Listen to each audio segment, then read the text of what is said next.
This is your last chance. After this... Or should we not follow the advice of the galactically stupid? That is a nice boulder. Ludicrous speed! Go! Ladies and gentlemen,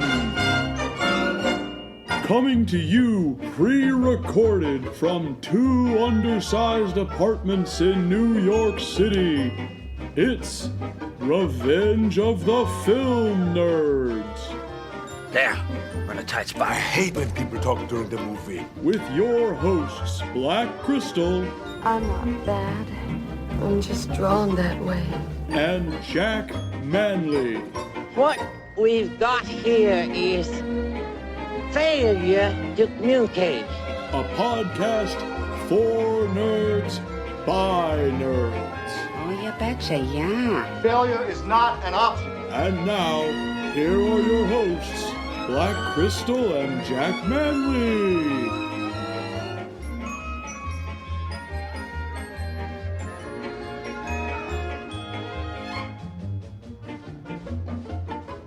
Hello, and welcome to another episode of Revenge of the Film Nerds, an amazing film podcast starring BK, that's me, and my fantastic co-host, Jack Manley. How you doing, Jack? I'm doing well this week, BK. I think this film's put me in a philosophical mood because we have been through a journey in the last 24 hours. Yes, a journey is the word I would use because the film that we watched this week was genuinely an experience in itself. And Jack, let them know what we're checking out today. Well, this week we watched It's Such a Beautiful Day, a film by animator Don Hertzfeldt that is actually a trilogy of three of his short animated works. 2006's Everything Will Be Okay, 2008's I Am So Proud of You, and the 2011 film titled It's Such a Beautiful Day, from which this trilogy gets its full name. And it is an hour that is hard to quantify and hard to describe, but we're going to do our best this week. Yeah, I'm glad you talked about it becoming a part of a series because I think that that's really awesome, a series of short films, because it hits you in waves, and it is probably some of the best written anything I can begin to describe, and I'm sure I'll articulate myself better as we get into the ins and outs of this film, but we gotta talk about our boy who made this film possible. I know him from an internet sensation, but I did not know that I guess they are a cinematic sensation that has been around for far longer than when I was introduced to Hertzfeldt himself. Yes, Don Hertzfeldt is a self-made animator who has been working like literally since he got a camera into his hands. He's been gaining notoriety for the ingenuity and the genius of his animations. Basically, Hertzfeldt gets started in animation by teaching himself at age 15 how to do it with just, pen and paper and a VHS camera. And it spawned a early love of the art, not just because it was something that he had already been doing and expressing himself with as somebody who drew his own little comics, but he actually is someone who fell into animation, BK, because it was lower cost than live action. Yeah, I loved hearing that about his story because, to be honest, it is not easy to make art, let alone being inexpensive to create things live action. So to hear that he went towards the animation medium because, well, one, I can get it done faster myself if I just do it myself. And I'm a fan of that mentality. And boy, does this guy do everything himself. No doubt. With It's Such a Beautiful Day, he wrote the film, he did all the drawings, he did the photography that undergirds its backgrounds, he did the editing techniques, he actually worked with another editor, Brian Hamblin, to edit the final film, but all of the in-camera effects are stuff that Hertzfeldt shot and put onto celluloid himself. So he really is somebody who loves to get into the nitty-gritty of filmmaking. He loves doing the writing, the editing, the sound design, and having a story built around it to bring in those other filmic aspects to it. So as somebody who went through the whole film school process and somebody who has friends who have done the festival circuits and the things that made Don Hertzfeldt into the artist he is, it's really cool to see him be able to stick with those guns and be a fiercely independent animator. Fierce is another great word. You are doing awesome with descriptors today. I'm gonna have to start taking notes, Jack, because the way he executes storytelling is something that I've never really experienced before, especially when you're watching something that is stick figures. Again, stick figures. But we've got to actually let everybody know a quick little, I guess, dive into what this film really is about. It's not just stick figures jumping up on a page. There is a very strong narrative and follows a really sweet little guy I call my homie. Jack, would you let him know what this movie is about? Well, this film really, in a series of kind of disorganized vignettes into Bill, the main character's life, shows us him going through a severe illness that is robbing him of his perception and of his memories as he moves towards death. But you only experience that linearity as sort of the unifying purpose of the piece. Throughout it, you see flashbacks to Bill's childhood, to his family before he was even born or even conceived, to flash forwards to the future that he may or may not actually get to experience. It's a very almost Slaughterhouse-5-like journey through Bill's life as it is coming to an end. And it makes you ruminate on not just life and death, but it makes you ruminate on the illness that he's going through, on the nature of memory. It's something that is using some of the most basic animation techniques that have existed since man has existed, and yet it is so universally emotive in the way that it shows you these little vignettes into his life. And it's a powerful piece. It's a powerful piece indeed. And I kind of really want to stress that, like, as much as it sounds very what's the word, experimental. Yeah, experimental for sure. When we talk about its execution and how it seems visually when you're there watching the film, there's a lot of different textures and colors and lack of color and sounds all being, I think, perfectly presented. You really start to wonder what kind of film this is. How do you begin to describe it? Because it's not just the story and the life of Bill. I mean, it's also quite funny. Like, I don't know how else to explain that. Like, yeah, it's a dark story telling the narrative of this man, but it is also quite hilarious and very profound. For lack of a better word, it's kind of tragicomedy. Mm-hmm. It doesn't really have a genre per se. Like, the work really is just focused on observing Bill's life and the ways in which little things that happen, little moments in life, little phrases that are said to you, things that you happen to see, affect you in profound, silly, deep ways. And I think that's where a lot of his comedy comes from, is just the way that some of the things that come out of left field or some of the images that are surprising or humorous, like a perfect example being the transitional scene where the guy is blowing leaves around and can't catch the one leaf. It ends up blowing the leaves onto Bill's feet. Just little small, like, inconvenient, weird moments like that that fixate in your memory is what this film is focused on. And so in a lot of ways, to me, it feels like looking through the most vivid moments in this person's life that are just stored in that little brainstem and in that memory storage. Oh, see, and this is where we get to break it down, because I find it so interesting you say vivid moments. For me, what grabbed me towards this film was that it was more of a story of the everyday man, and the moments that we are seeing are actually more mundane moments and not very vivid. But the way Don Hertzfeldt like kind of presents these moments as something meaningful or something to be gathered than just at surface value what it is. And for me, a lot of the time, I started to not like Bill at the start. Again, there are 3 kind of chapters, 3 movements that are all together from his short stories. And I started to understand more about Bill and what he was thinking about, and realized he's really a character that truly embodies living in the present and living in the moment.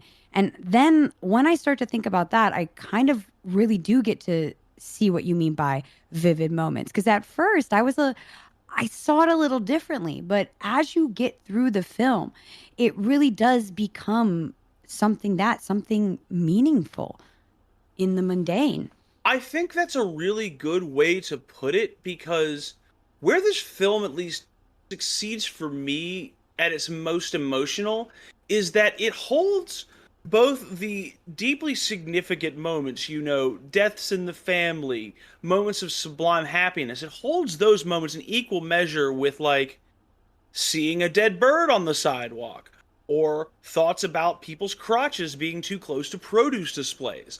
And there's a beauty to how silly that seems when you just talk about it, but when you watch it in the context of the film, it's a statement that every moment in your life is impactful, and that being alive in itself is kind of this multifaceted miracle that allows you to experience mundanity and allows you to experience periods of high excitement. And I think that that's really where it triumphs. And I think it's something that Hertzfeldt has always kept to throughout his career of making film, and that he can just cut to the core of what we all share at a common level emotionally. And that's where I think he started getting notoriety early, and I think he got to this point by playing to that strength. 100%. And I actually think it's a perfect time to kind of dive back into that career life of Don Hertzfeldt, because he really has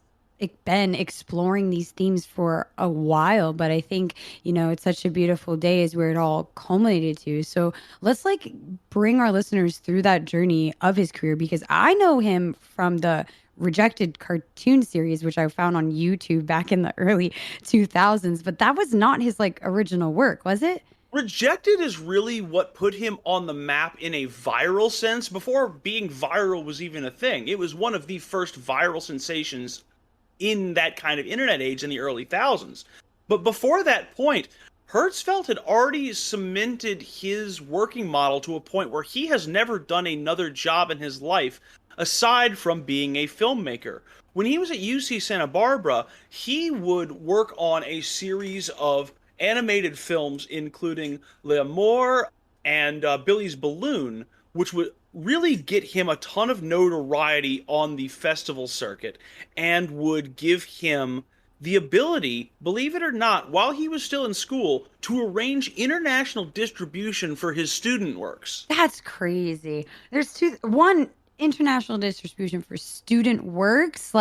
You've got to be someone who's just so sure of your art. I mean, I'm sure there are doubts, but maybe it's sure of your talents, because that's a lot to put on yourself, let alone making it all. But let me make sure I get it out there. Let me make sure I go on these tours, these circuits that you're talking about, and show everyone my pride and joy. I feel like as an artist, I kind of relate to, your creation being your baby, your everything.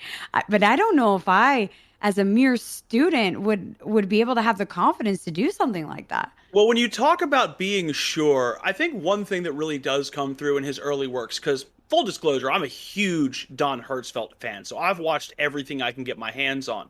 You have to have a certain level of confidence in order to make a short film like Billy's Balloon, which is a short 7-minute film that is very simple in its setup. It's just a little boy there with his balloon that then decides, after being annoyed, the balloon goes on just a vicious attack of this child.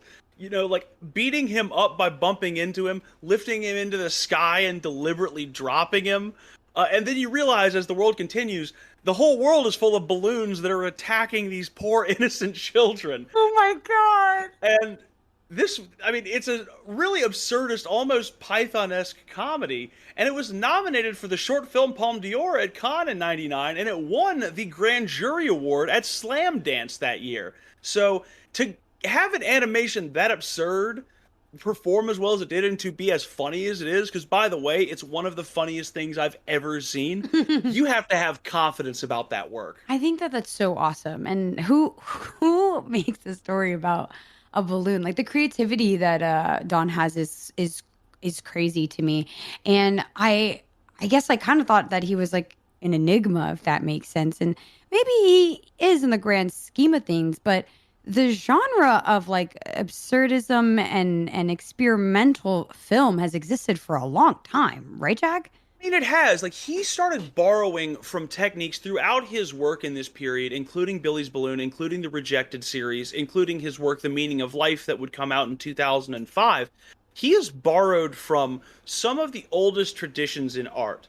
Like, okay, this is not the part, just full disclosure, I am not about to go back and say the full history of stick figures, because even I can't get tens of thousands of years of history. Since the dawn of time, people were drawing lines and have created art in the form of linemen. You're about to do that, aren't you? No, I can't possibly go through that much history in one podcast. Yeah. What I will say is that stick figures and drawing, whether it be cave paintings or petroglyphs, literally predate our species. The oldest art we have ever found has been dated back to 65,000 years ago and was painted likely by Neanderthals in Cáceres, Spain. Now, if you want to go back to the earliest Cro-Magnon drawings, they're about 45,000 years old in Sulawesi in Indonesia. So we got beat out by them by about 20,000 years. Point being, stick figures been around for a long, long time.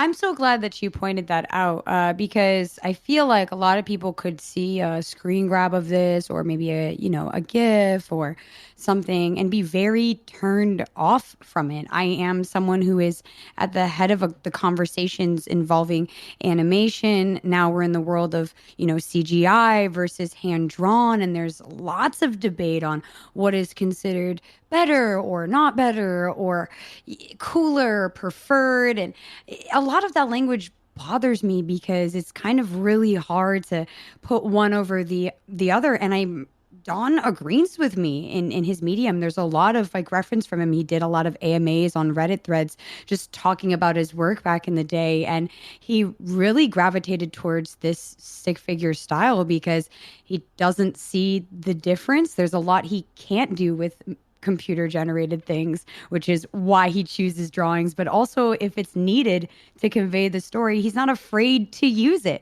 And I feel like that's why I respect him so much. He is someone who really values the art of storytelling. It doesn't matter what it looks like. It matters what you take away from what you felt from the experience. Honestly, those kind of criticisms ignore the fact that hand-drawn frame-by-frame animation was not something that the industry even came to easily. I mean, we had optical projection animation, sort of the idea of drawing a picture and projecting it onto another projection, since about 1888.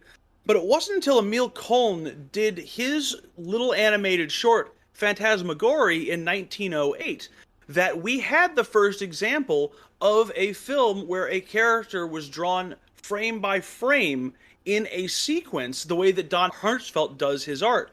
And while that technique would be picked up by, obviously, the Disney artists, Charles Schulz would use it for the Peanuts cartoons, Hayao Miyazaki used it for a long period of time with his own work, that kind of hand-drawn care and frame-by-frame animation is something that even, before the advent of CG was extraordinarily rare. Most people would go towards techniques like rotoscoping to do facsimiles of human movement to inform their animation rather than just doing a frame-by-frame process. So not only is Hertzfeldt doing with a lot of his work, especially in It's Such a Beautiful Day, a reference to some of the most old school techniques in film, but he's also referencing something that is very rare and kind of revolutionary in both its inception and in the rare, beautiful ways it's seen within the industry. Oh, God, so poetic. I was sitting there on a journey, and you really hit the nail on the head with what you're saying here, because Don Hertzfeldt, I know I feel like I'm just giving him all the praise in the world, but I feel like it's really well deserved. When you talk about everything from his journey to the talent of himself, it's quite overwhelming. And then we get to the story that is such a beautiful day. Jack, how the hell are you going to make me watch something so emotional over stick figures? Oh my God. I mean, really, it gets down to a lot of what I've said about just how poignant it is emotionally. I think that the reason it's such a valuable film to view is it's the same stuff that makes his earlier pieces like Rejected valuable to view, is that underneath all of this very dark humor, underneath all of the artifice, is a deeply poignant story about its character or its characters. I mean, in Such a Beautiful Day, it really becomes about watching from the outside as Bill struggles with, what he is, what is his life, and what does it really mean as it's coming to this end where the things that he remembers about his life and the things that he would have built his self-image upon are disappearing slowly from his head. And so it's something that I come back to often and I show to people because of the fact that I am invested in showing people that it seems kind of silly, but I'm invested in showing people that it is such a beautiful day when you stop up and look at it, because the only thing, as this film posits, that you have to define yourself by is the current moment and the current emotion. You have to be present in that. You have to feel that. You have to experience that. And watching a film like this that makes you view the mundane and makes you view these very stressful moments and makes you view these very happy, beautiful, vignettes, it makes you think about that. And you can't get away from that. And it's a tough concept for people to grapple with. I love how you say you can't get away, because there are a lot of moments that Hertzfeldt likes to use throughout the movie where he likes to let certain scenes and moments kind of, I don't want to say drag on because that implies it in negative. I think he likes to let them linger and let them rest so that you have to sit there and kind of experience what you're feeling. For example, when Bill's like on the bus and he's just looking out at the rain, and it's like this moment where it's silent in the terms of there is no narration or dialogue, but the sounds and the textures and the visuals that kind of come with you. It's just a moment like that where you sit there and you're contemplating, why am I looking at this? What does it make me feel? How does it make Bill feel? How does Bill feel right now? And he does that very often at some of the best moments. But then he also does something really cool, Space, and I want to hear your thoughts about this, which is it does the other spectrum of things, and it overloads you with stimulus and information and sounds and visuals to the point where you just want to escape, but you can't. The story goes on. And I just think there's something so smart about how he utilizes, pacing and all of the senses in this film. You've actually given me 2 deep artistic references for the price of 1 here. So first off, I just want to talk really quickly about those little small photo montages, those little scenes like Bill on the bus, which, by the way, I knew you were going to talk about that when you mentioned the montage scenes. Yes. What he does there is he's actually borrowing from the oldest style of photo montage and photo collage as developed in the 1910s by the German Dadaists. I know that kind of placement of multiple images and multiple pieces of iconography on a same frame in order to make a larger point is something that seems passé to us in the age of Photoshop and the age of memes and the ability to do that basically at, the touch of a button. But when this came out as a style, it was deeply subversive, and when used sparingly the way Hertzfeldt uses it in the film, it creates a deeper meaning. Like that scene on the bus is just this deep respite and this deep peace in between the chapters where he has to settle down and be calm with himself and be okay in that moment, because he has that opportunity for the first time during this early diagnosis to be present. So that's reference number 1, BK. Now I think I can get you to the overloads if you still want me to get on those. Okay, hit me. I think we need to, because at this point with this film, the bread and butter of it is the references, and the themes that it brings. So I want to hear it all. Well, I think that's true, because Hertzfeldt is a guy who has said that he doesn't understand why filmmaking techniques have to be involved in a quote-unquote cage match, and why filmmakers don't reference everything they can. And in this film and his other works, he goes deep, because now we're getting into the world of one of his influences, direct animator Stan Brakhage. Now, BK, are you familiar at all with direct animation? No. Should I be? Do I know? I can understand not being familiar with it, because it is on the cutting edge of the experimental when it comes to film. Okay. But what direct animation is you don't even shoot the film through a camera. You take a negative, or you take a film stock to be processed, and you can scratch it, you can discolor it, you can paste things onto it, you can stamp it, you can draw on it, but you basically manipulate the frames, frame by frame, and draw on them, and make art by just you directly painting onto it. And then the resulting film that runs through will look often very bizarre. Like a perfect example is Stan Brakhage's 1963 short film Moonlight. But oftentimes it is strangely, hauntingly beautiful.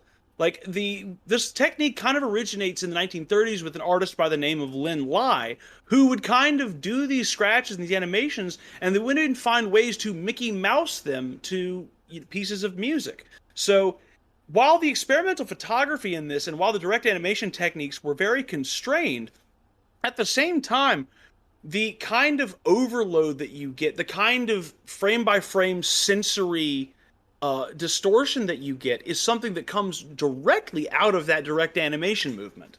Wow, I didn't know it ran that deep, Jack. I'm not gonna lie. I'm glad you're so interested in this subject, because for me, I'm like, all right, so he's the OG of the OG. He just did the thing. But the fact that there's such a vast history of, I don't know, this genre, these techniques, I'm interested as hell. I'm so dived in. I'm like, it's pretty much the step before stop motion animation. You know what I mean? It's there. It's in that wheelhouse, and that stuff fascinates me. I mean, stop motion animation has been around, even longer than this. We talked about that when we went over our Nightmare Before Christmas episode, and it's another style that Hertzfeldt has referenced in his work, because he has that film student, that film historian kind of knowledge about his work, because he goes and he finds these really poignant references and influences. He's been quoted as saying that he's very influenced by, I mentioned Stan Brakhage, but also Steven Spielberg, and you see that in his storytelling. You see the Kubrick in his influences and the grandioseness of his cartoons. You see the David Lynch experimental influence there. And you also see the influence of animator Bill Plympton and his very surrealist sketch short films that are kind of lampoons and satires on modern everyday life. And you see Hertzfeldt combine all of these references and all of these techniques, and it's genius in of itself, because of the depth of reference he's able to go through to find his own unique stories in his own process. It's something I'm very enamored by. I would be too, when you can, make such a great mesh of references or inspirations. It's sometimes some of the best works. So it's interesting to see how well done it is by him, and how he's also put, I feel, his own spin on it. He's really made it unique in himself, and that is a real testament to some true talent right there. I don't think there's any doubt to that. I think Hertzfeldt honestly has spent a career making people think outside of the box about what they're viewing and what they're seeing. If we can just go back to Rejected for a minute. Yeah. I think part of what makes Rejected such an effective piece is that through all of the, humor that made it a viral sensation, everything from "my spoon is too big" to, and now, ticks will, scream forth from my nipples. Just all of the absurdist, bizarre stuff in that. It comes together and binds together at the very end into this very poignant statement about how the artist, facing the weight of commercial pressure, is no longer able to access their art, and his creativity at the end of the film collapses within itself and swallows all of the characters he created whole. And it's the same kind of thing that you experience in It's Such a Beautiful Day when you go through the, what I like to call, the head on a tether scene. You have these shifts that he can do between deeply, deeply, unbelievably funny work and these moments that just kind of hit you in the chest. No, you're right. Hit you in the chest is 100% what happened to me. Like, when I tell you I had to take a moment after watching this and just breathe and take like a little like pace in my living room, because I'm someone who like is immersed very easily, but it's more than immersion here. It is connecting to someone through a medium so well. And I feel like I feel this way with maybe anime a lot of the time. Not movies as much, but with It's Such a Beautiful Day, I felt it. Like, I felt like watching it, I was listening to the creator speak through the film, and I don't think that happens very often. I don't know. Have you ever felt that way? Do you feel that way about this, Jack? Or am I tripping? No, I think I feel the same way, and I think that we've hinted at it a little bit, but I think the way that he uses all of these filmic techniques gives you that overload and that overwhelmed sense just by the way it's constructed. I mean, we've talked about a lot of the effects here, but we haven't talked about the signature one, which is his use of the little vignettes, the little pinholes through which you see the entire story, and often see several different elements of animation superimposed in the same frame in their own self-contained circle. Now, Hertzfeldt did this by a very old school technique. If he just basically poked holes in an overlay and fed that behind the lens of the camera so that the camera could only get projections of light in through those certain angles. But at the same time, what I think he does critically, and maybe you can back me up in this, BK, is by giving you all of these different animations and references to build up on top of each other, it's almost like cheating compared to live action, because in live action you can only decipher the inner life and the inner world of your protagonists through facial expressions and through the actions they go through. In this film, those little bubbles of different animation show you what's going on in Bill's head and in Bill's perception beyond just the way that he's experiencing the world and the way that he shows you he's experiencing the world. It allows the stick figures to take on a visceral level that live action just can't. I agree with you wholeheartedly. I think it even goes further to kind of like the metaphors of the film and some of the lines that are even stated. He says like shells, skulls are shells. And it kind of does feel that way in those moments, as if you're peering through little holes inside of Bill's mind. And you get to see, again, the textures was just such a big thing for me. And maybe it's a part of his character or personality, but there's visuals and things you can see him fixating. I mean, you have to think about a human nature. We don't just only see one thing in front of us. Like, we can talk and think at the same time. Sometimes we're thinking about two things at the same time, three things at the same time.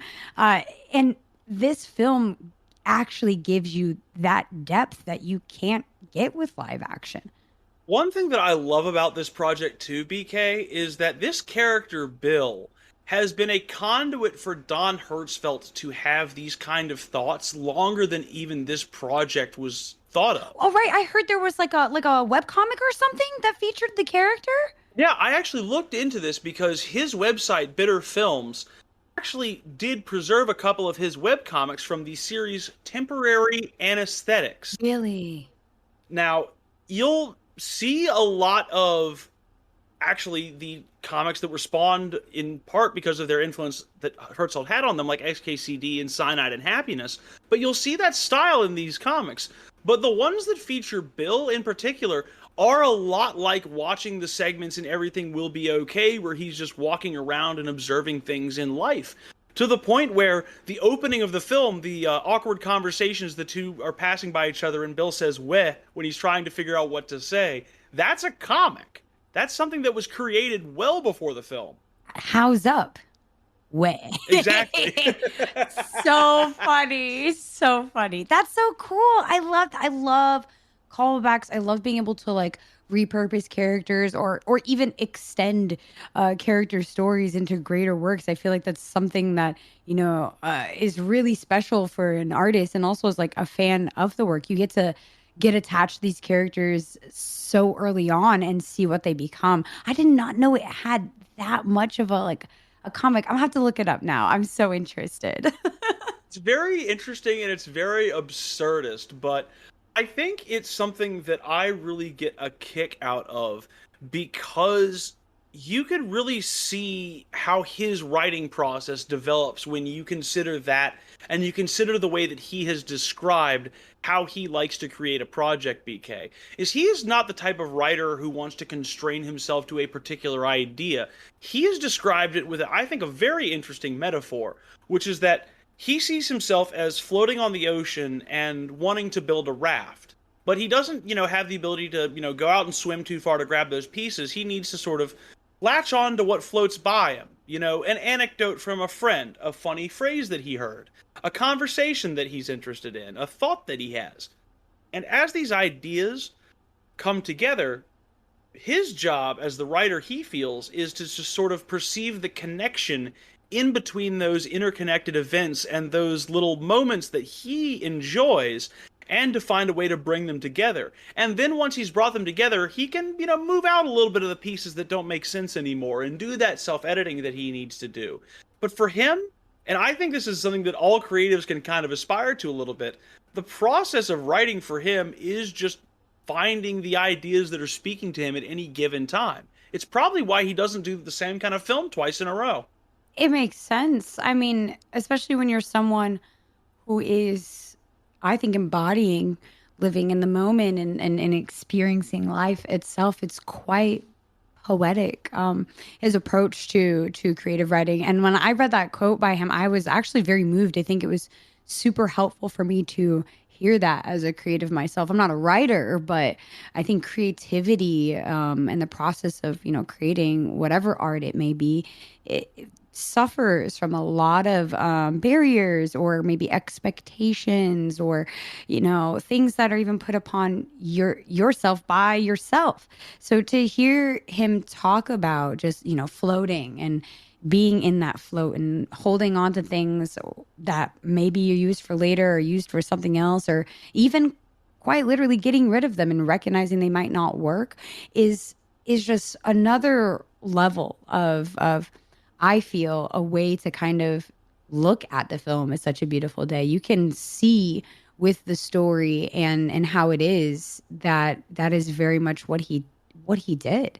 And I connect with it very deeply, especially with a lot of the themes that he kind of talks about. We mentioned the human condition, and we've talked a little bit briefly about how he bridges the topic on death. But I feel like the biggest one for me personally is the approach to mental health, and honestly, the medical system. Like, this could be kind of political even when you look at it, at least from that lens of me, someone who has kind of directly experienced a lot of the medical issues in his family that I've experienced the same issues that Bill has experienced in my family that Bill had in his family. So I kind of really related to some of those stories. Well, I think what's really interesting about it, too, is that it's an unspecified illness throughout, and it takes on, throughout the film, and this is what's so, I think, resonant about the mental illness aspect of it.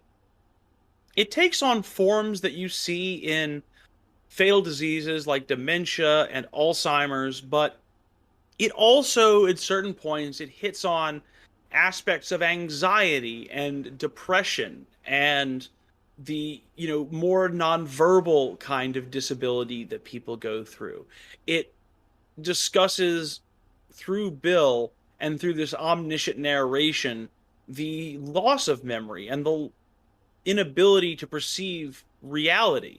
Like the very funny but also extremely dark segment about Bill's grandmother envisioning, that she could toss Bill into a fire and having to, rub cat heads onto her skull to make herself feel better because it turns out she had a brain tumor.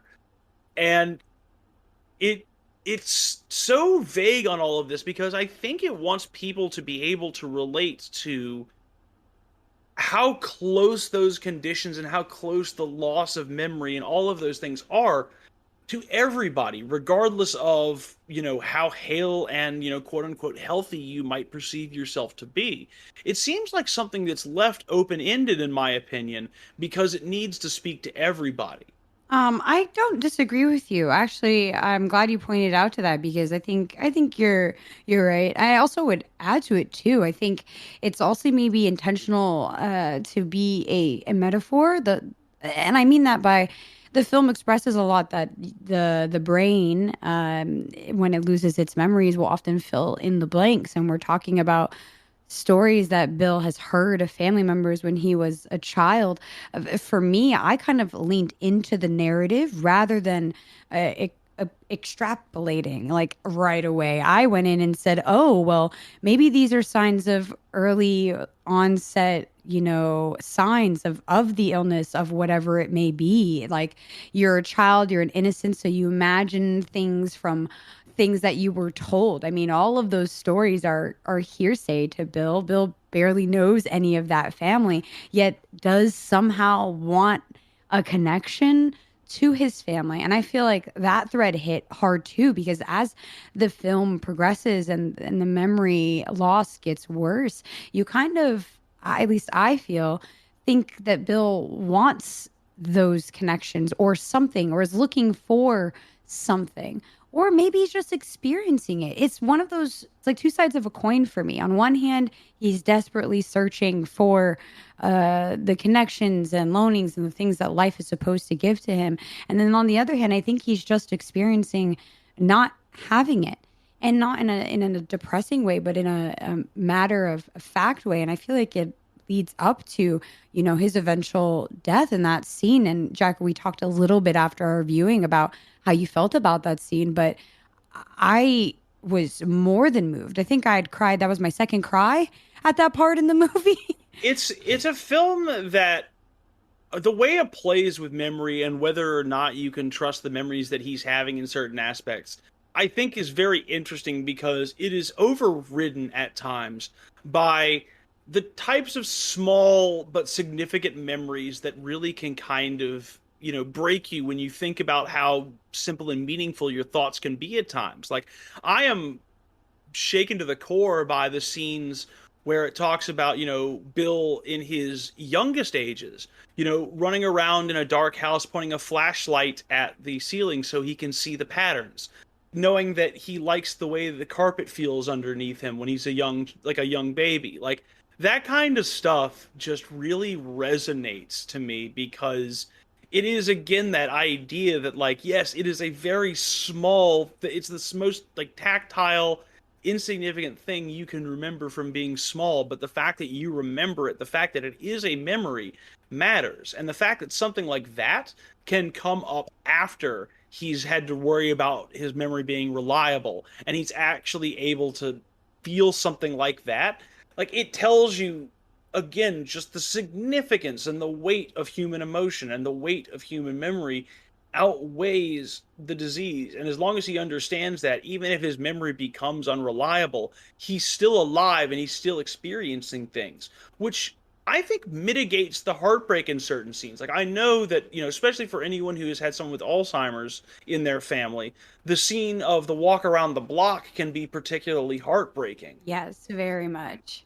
But at the same time, like, that heartbreak gets mitigated towards the end because it's one of those walks around the block where Bill realizes, have I ever noticed how green the grass was before? Or have I ever noticed how beautiful the patterns in the bricks are?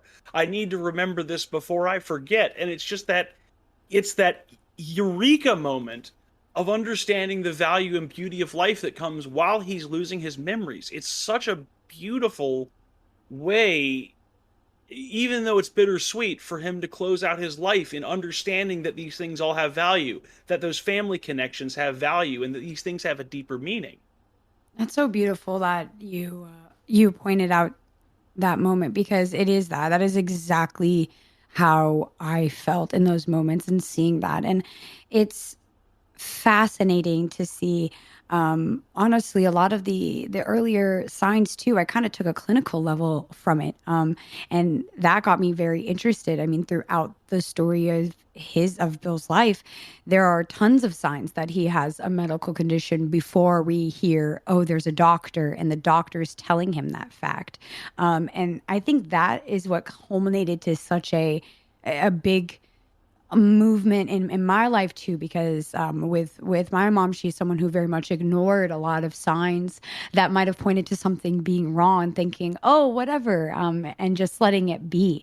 And then when finally illness becomes so strong, you do get thrown into a panic, and can only rely on some of those daily rituals or daily tasks to find some sort of solace in routine or life. So yeah, that loop around the block scene, the groceries, the all of that hits so much when you have real life experience to draw to it. But even if you don't, you can feel the emotions, like you said, of accepting, living in the moment and cherishing life regardless. Well, I will say first off, like I can relate to on the hard to watch stuff in this film, because my grandmother Cecil, she passed away due to Alzheimer's. My Aunt Annie had a debilitating stroke that took her from us before the COVID pandemic, and so it's one of those things where you see people going through this process on the outside, and you see the way it affects your family, and you feel the way it affects you, and it's very tough. But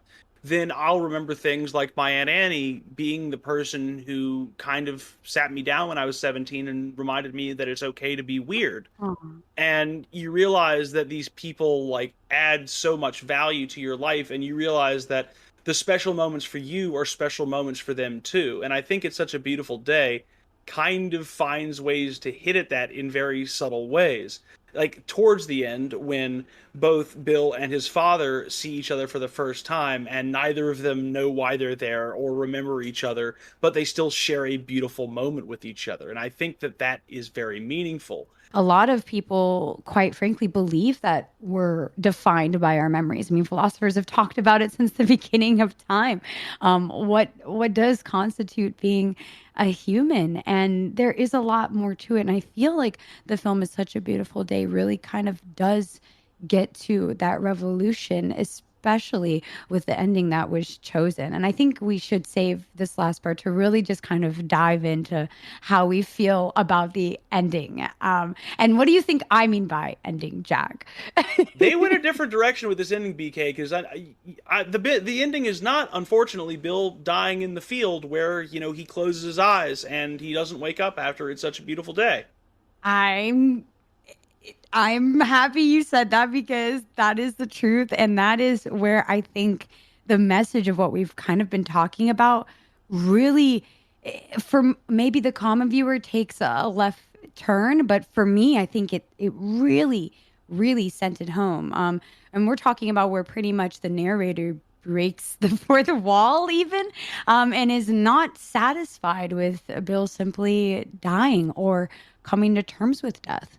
That's exactly right. Is the narrator basically just says, no, Bill, I don't want you to die. You can't die. And so you get this 3-minute epilogue where the narrator gets his wish and Bill doesn't actually die. And for a while, it seems a magnificent kind of existence, getting to learn and to love and to experience more than any human being ever has. But then about halfway through, that idea starts to turn a little bit.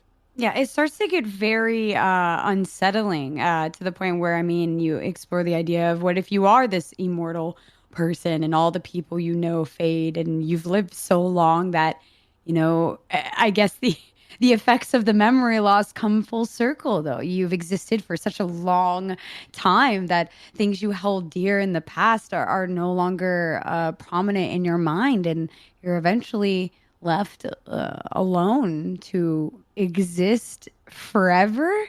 Who wants that, Jack? Like, it turns out to be like a far worse ending than the beautiful life that Bill did have.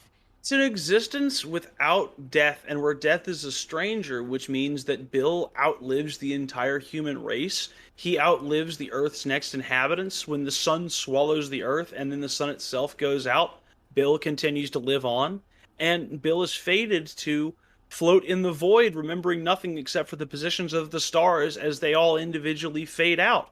And that's where the credits roll and the film ends. And it's just such an interesting postscript, in my opinion, because it shows the narrator rebelling against losing this person that they love and losing the memories of this person that they love. But then when they're offered what they really apparently quote-unquote want, which is to see Bill live forever, it turns out that that is so much worse of a fate than to, as you said, BK, live that full life and to have those beautiful moments that you experienced and you created. And so it shows the narrator at the end of the day that your attachment is understandable because you care about this character and you care about this person, but there's a reason that they have to die. There's a reason, as morbid as it is to approach, that we all have to pass on and move to something else. Because if we don't, we just stay in a almost torturous stasis. It's beautiful. And even a little nod to, I think, some of the earlier conversations in the film where Bill talks about how he'd like to, be buried. Well, he wouldn't like to be buried or cremated. He'd like to have his head severed and float in space. To which his girlfriend quickly responds, "I don't want to live knowing your head's floating up there." But I don't know. It's like a bittersweet ending, but even more bittersweet than I've ever experienced, because it's partly poetic. Wow, Bill ended up in space, floating forever, exactly where he wanted to be, alive with no one and nothing and existence. But there's Bill. I think it was such a statement to end the film on, and really kind of a preemptive statement to anyone who might have, left away from the film once Bill died, being like, "Oh, but what if Bill lived?" Da, da, da. He says, no. We explored that option, and it is very much not a good option. He wants you to come to this realization, I feel, especially with that inclusion of that end piece. I don't know if you feel the same way, Jack. I do. I don't think it's possible for Hertzfeldt to do a piece of work that doesn't leave you going away from it, taking something more deep and more fluid within yourself than you had previously. It's why I think his style, beyond just the absurdism and the surrealism, has been such an influence on modern culture. I mean, his work on Rejected is considered to be one of the shaping forces behind the Adult Swim brand of comedy, which I am extremely partial to. Like, I don't know if I'd be the person I am without shows like Aqua Teen Hunger Force. This film has gone on to be described by several sources as, the best animated film of 2012, one of the best animated films of the 21st century, the best animated film of the 20th century, or 21st century, excuse me. And just, his work on this film has received the multitudes of accolades that it has, and is in such a high regard, I think, because he explores with animation those avenues for a character that you just can't in other mediums. He brings you through that full process of losing life and then also losing out to death and not having death and not having that in your life, because he wants to examine this fulsome portrait of why humanity exists in these brief and fleeting gasps that we call a lifespan. And I think that that examination is something that is just thoroughly important to experience because it's been in the through line. I feel like a broken record this podcast, but it makes you understand the significance of the moment that you're in right now. You got me crying, Jack. Why are you gonna do that to me on the podcast? How are you gonna do me like that? Oh my God. No, but it's beautiful. And you see, when I get overwhelmed in emotions, it does start to get really hard to articulate myself. And I feel like you really have been like saying better what I'm trying to express because it's such a beautiful day. It really does hit you in the emotional feels and bridges, I feel, a conversation about some very heavy topics that I think people are genuinely afraid to explore. And I think that's what makes this film so special to me. Next to being suggested by you, Jack, an animation pick from you, and this is what you've thrown into the ring. I am so thrilled that we've got a chance to cover a film as amazing and impactful as it is. I mean, Don Hertzfeldt is award winning for these. All right. We're not just tooting his horn because, oh, it's a deep cut. No. This man's is recognized. Okay. So y'all need to get your game together because you are missing out on a gem. I mean, if you don't believe that he's somebody that has influenced the world of animation, look no further than Pete Docter, who his film at Pixar, Soul, he has acknowledged whole scale borrows from Hertzfeldt's visual influence. You know, there's an animated science fiction story in the 3rd season of the show Fargo that is an homage to the work of Don Hertzfeldt. Hell, he still to this day is considered to have done the most interesting and poignant couch gag ever for The Simpsons. Like, his influence in pop culture and his place is undeniable. I mean, I mentioned his webcomic influence on stuff like, again, XKCD and Cyanide and Happiness. His style and his humor and his way of looking at the world has, in the background, whether you realize it or not, shaped a lot of absurdist and surrealist content, but has also, I think, encouraged animators far and wide to use their animation to examine the human soul at a much deeper level than we were before Don Hertzfeldt decided to become a filmmaker. And I think that's something that we owe to his work and will owe to his work for a long, long time. Well, I feel like we really busted this film down. I love all of our previous episodes, but I think I might have loved this one more just because of the themes that the film talks about. And honestly, just hearing our personal connections, I'm starting to tear up again to the film. It is an awesome movie, and I'm literally going to implore you all to please check this out. You can find it online. It is there. It is possible to get it. It is not hard. There's even the pieces as the short films on Don Hertzfeldt's YouTube channel if you don't want to purchase and rent it. And do yourself a favor and take just a little bit time out of your day to watch this and really sit with yourself. I think we cover tons of awesome movies here, new and old, but it's a special occasion when we cover something as impactful and as special as this film. And seriously, if you can support Don Hertzfeldt, because he is a totally independent artist. He doesn't do anything with studios or anything commercial. He just does his own animated work. If you can go to his Vimeo and rent this film, please do. It will go to directly supporting the artist, which we are all about here at the Film Nerds. But, you know, there's a reason, BK, when we were planning which ones we wanted to make watch parties this season and which ones we just wanted to watch on our own, this is one that I wanted to make sure that we did just internally, just got to examine ourselves, because this is, as you said, the type of film that you have to engage with and that you have to connect with personally. You have to let yourself be absorbed for the hour and 2-minute runtime and just go through it and feel. 100%. Look, if y'all can watch a silly episode of Game of Thrones or House of Dragons, you can get through this film, okay, y'all? And I'm telling you, you will be greater for it. Let yourself experience and feel. Try something new. I guarantee you, you might go into it haphazardly, but when you walk out of it, you're going to remember that experience. And I think that is a true staple of a great work. So, whew. Man, I feel like I just got a weight off my chest talking about it. I don't know about you, Jack. I know, right? I mean, it is a whole piece of art, and true art is always very difficult to engage with. But it's been a worthwhile week, building up the emotional acumen to have that relation to this piece. So I've been, as pretentious as that might sound, I'm really glad we had this experience. It's one of my favorite films and one of my favorite animated films of all time, and I could not be more happy to spread the gospel of Hertzfeldt at any opportunity. Well, I know it was a little emotional heavy episode this week, but don't you worry.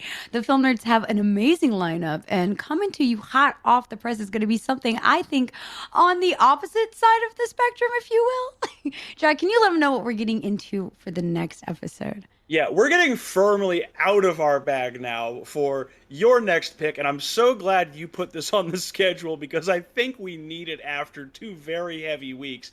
Is we are going to be watching 1989's Bill and Ted's Excellent Adventure. And you haven't seen this, right, BK? No, I haven't. Just blow my spot up. Why don't you? I mean, I'm blowing your spot up because, again, it's like Princess Bride in that, like, I grew up with this film. I must have watched Bill and Ted about 50 times between the ages of 6 and 18. So I am so excited for it. It is great. Low art, but that meant in the best way possible. Good 80s humor, almost a stoner comedy, almost not. It's hard to describe the style of it, but it gets, it lances my boil for history and historical figures. It's a really fun film, and it's one that we can sit back and enjoy in that popcorn style, and that won't have us crying every 5 minutes. I'm actually really, really glad to be watching it finally. It's been on my list, but I feel like a lot of films that are like this are just better with a group or with someone, especially if you've missed the era where it was really funny. It's nice to have it with someone to be like, here we go. It's okay to laugh at this, or things of that nature. So I'm really excited. A lot of comedies of this age, of the late 80s and early 90s, just missed me entirely. And I know I've been told there's a lot of jokes about philosophy in it. So I'm very, very excited to check it out and give y'all my impressions and really dive into what this film is all about. We are hosting a watch party for it as well. So if you follow us on our social media channels, you can know how to get into those watch parties that we have planned throughout the year. We have a lot of good ones coming up. Jack, do you want to tease a couple things we have in the pipeline for our spooky season? I absolutely would, but first off, you do not want to miss that Bill and Ted's Adventure watch party that we're going to be doing, if nothing else so you can understand how BK will feel the first time she hears the philosophy of Socrates. My boy Socrates! Wait, do they really call him Socrates? They really call him Socrates. Oh my god, I'm so excited! But because it is the spooky season coming up, and because we're about to get to October, we have 4 very special horror podcasts coming up for you in the month of October. Oh, yes, we actually do. I had to take a look right now because I saw a bunch of also community watch parties that were doing scary things too. So don't worry, we'll post on our Twitter to let you know. That's at RFN_podcast, and on Instagram at Revenge of the Film Nerds. But we do have some cool, scary podcast episodes coming to you, and I'm very, very excited to check out. I mean, a lot.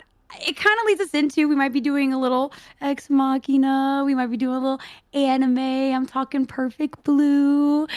But it doesn't stop there, Jack, does it? No, because we're also going to be throwing you a little bit of foreign zombie horror with some Train to Busan, and then we're going to be capping off the month, because you apparently hate me, with the original Texas Chainsaw Massacre. I'm sorry, but it's a classic. It's iconic. Oh my gosh, like, come on, first final girl. We have to do it. I mean, my screams are going to be iconic.